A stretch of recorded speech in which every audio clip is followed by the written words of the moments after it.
আসসালামু আলাইকুম। আপনি কি জানেন সাহাবীরা কেমন ভালোবাসতেন আল্লাহ ও তার রাসূলকে?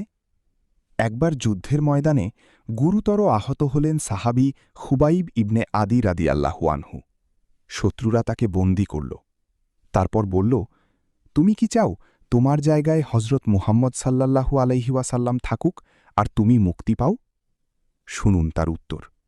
তিনি বললেন, আল্লাহ কসম, আমি এটা তো দূরের কথা, আমি এটা সহ্য করতে পারি না যে আমি নিরাপদে থাকব আর রাসূল সাল্লাল্লাহু আলাইহি ওয়াসাল্লামের পায়ে একটা কাঁটা বিঁধুক। সুবহান আল্লাহ! এই ছিল সাহাবীদের ভালোবাসা, এই ছিল ঈমানের শক্তি। আজ আমরা কি সেই ভালোবাসার একটুও দেখাতে পারি?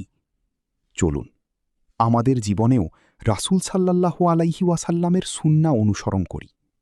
আল্লাহ আমাদের সবাইকে সত্যিকারের ঈমান দান করুন। আমিন। ভিডিওটি ভালো লাগলে চ্যানেলটি সাবস্ক্রাইব করে পাশে থাকবেন।